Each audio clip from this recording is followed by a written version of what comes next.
प्यारे विद्यार्थियों, कैसे हो आप? आशा करता हूँ आप बहुत अच्छे होंगे। तो आइए हम आज का हमारा अध्याय प्रारंभ करते हैं। हमारे अध्याय का नाम है दानवीरः कर्णः, अर्थात दानवीर कर्ण।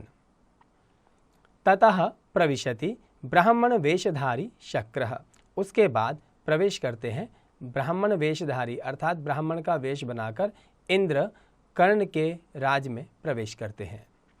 शक्रः भो कर्णः भिक्षाम याचेहि। शक्र कर्ण को कहते हैं, अरे कर्ण भिक्षाम याचे, मैं भिक्षा चाहता हूँ। कर्ण भगवन् कर्णो अहम भवन्तं नमस्करोमि आज्ञापय किम दधामि। कर्ण कहते हैं, भगवन मैं कर्ण हूँ, भवन्तं नमस्करोमि, मैं आपको प्रणाम करता हूँ, बताइए आप क्या चाहते हैं, आज्ञा दीजिए। शक्रः विशिष्टां भिक्षां याचते, मैं विशिष्ट भिक्षा चाहता हूँ।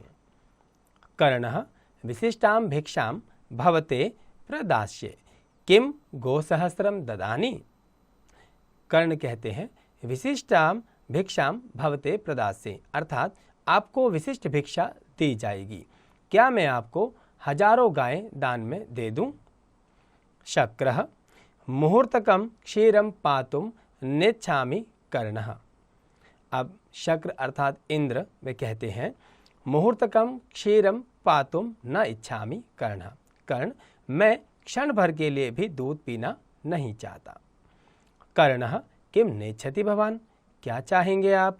तर्हि वाजिनां बहुसहस्रम ते ददामि, क्या मैं आपको हजारों घोड़े दे दूं। शक्रः मुहूर्तकम आरोहमि नेच्छामि कर्ण नेच्छामि। अब इंद्र कहते हैं, मुहूर्तकम आरोहमि, मैं क्षण भर में घोड़ों के ऊपर बैठ जाता हूँ। न इच्छामि, मुझे नहीं चाहिए, मुझे नहीं चाहिए कर्ण। कर्णः तर्हि एतद् वारणानां वृंदम दधामि।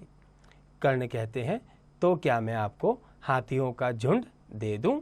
वृंदम अर्थात झुंड और वारण अर्थात हाथी। शक्रः नहीं नहीं एतदपि न नेच्छामि। अब इंद्र कहते हैं, नहीं नहीं, मुझे यह भी नहीं चाहिए। कर्णः अन्यदपि श्रूयताम पुष्कलम कनकम दधामि। अब यहाँ पर कर्ण कहते हैं, अन्यदपि श्रूयताम, और भी सुनिए, क्या मैं आपको सोना दे दूं। शक्रः गृहीत्वा गच्छामि गत्वा पुनरगात्य च नेच्छामि कर्णः नेच्छामि। अब इंद्र कहते हैं, नहीं नहीं, मैं ये सब नहीं चाहता। गृहीत्वा गच्छामि, मैं लेकर चला जाऊं, गत्वा पुनरागत्य और जाकर फिर आ जाए। नेच्छामि कर्णः नेच्छामि, मैं इसको नहीं चाहता। अर्थात शक्र ने, इंद्र ने वहाँ पर सोना भी ग्रहण करने के लिए मना कर दिया। कर्णः तेन ही जित्वा पृथ्वीं दधामि। कर्ण कहते हैं, तो क्या मैं आपको पूरी पृथ्वी जीत कर दे दूं, अर्थात पूरी पृथ्वी का साम्राज्य आपके हाथ में रख दूं। शक्रः पृथिव्याः किम करिष्यामि, अर्थात इंद्र कहते हैं, मैं पृथ्वी का क्या करूंगा। कर्णः तेन ही मच्छिर दधामि, अर्थात मैं आपको मच्छिर अर्थात मेरा सिर दधामि दे दूं, क्या मैं आपको अपना सिर अर्थात सिर दे दूं। शक्र मैवम मैवम, नहीं नहीं, ऐसा मत करो, ऐसा मत करो। कर्णः न भेतव्यम न भेतव्यम प्रसीदतु भवान अन्यदपि श्रूयताम भवते यदि रुचि तम स्यात् तर्हि कुंडलाभ्यां सह कवचम दधामि। कर्ण कहते हैं, न भेतव्यम न भेतव्यम, अर्थात आप डरिए मत, डरिए मत। प्रसीदतु भवान, आप बैठ जाइए। अन्यदपि श्रूयताम, और भी सुनिए कि मैं आपको क्या दे सकता हूँ।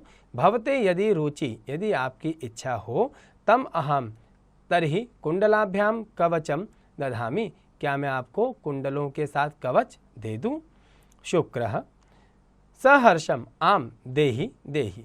तब इंद्र कहते हैं बड़ी प्रसन्नता के साथ, आम हाँ दो दो, अर्थात मुझे कुंडल और कवच दे दीजिए। कर्णः आत्मगतम एष एवास्य कामः प्रकाशम गृह्यताम। आत्मगतम अर्थात वह अपने मन में सोचता है। जब हम संस्कृत भाषा में आत्मगतम शब्द का प्रयोग करते हैं तो वहाँ पर आत्मगतम अर्थात अपने मन ही मन में वह बड़ा प्रसन्न होता है और इसी चीज़ की कामना वह करता है जो उसको प्राप्त हो रही है। शल्यराजः अंगराज न दातव्यम न दातव्यम न दातव्यम। शल्यराज कहते हैं, हे अंगराज, हे महाराज, आपको यह नहीं देना चाहिए, आपको यह नहीं देना चाहिए। कर्णः किम न दातव्यम, क्या नहीं देना चाहिए? शल्यराजः, शल्यराज कहते हैं, एतत्तु तव रक्षा कवचम, अर्थात यह तो आपका रक्षा कवच है, आपको यह नहीं देना चाहिए। कर्णः शल्यराज अलम अलम वारयितुम किम भवान न जानाति। अब कर्ण कहते हैं, शल्यराज अलम अलम वारयितुम, मुझे रोकिए मत, मुझे मत रोको। किम भवान न जानति, क्या आप नहीं जानते हो? शिक्षा क्षयम गच्छति कालर्यात्, अर्थात जो शिक्षा है वो समय के साथ नष्ट हो जाती है। सुबद्ध मूलाः निपतन्ति पादपाः, अर्थात सुबद्ध मूलाः, जिनकी जड़ें बहुत मजबूत होती हैं, निपतन्ति पादपाः, वे भी नष्ट हो जाते हैं। जलम जलस्थानगतम च शुष्यन्ति, अर्थात जलम अर्थात जो जल है वो जलस्थानगतम, वे भी अपने स्थान पर शुष्यति अर्थात सूख जाता है। तस्मात् गृह्यताम निकृत्य दधाति, तस्मात् इसीलिए आप इसको ग्रहण कर लीजिए। निकृत्य दधाति अर्थात निकाल कर दे देते हैं। तो इस प्रकार इंद्र के द्वारा मांगी गई कुंडल कवच को कर्ण बड़ी सहर्षता से उन्हें दे देते हैं दान में। और इंद्र जो है कर्ण के पास यही ग्रहण करने आए थे, जो उनकी इच्छा वहाँ पूरी हो जाती है। इसीलिए कर्ण को दानवीर कर्ण के नाम से जाना जाता है। प्यारे विद्यार्थियों, मैं आशा करता हूँ आपको यह पाठ समझ आया होगा। आप भी अपने स्तर पर इस पाठ का हिंदी अनुवाद जरूर कीजिएगा।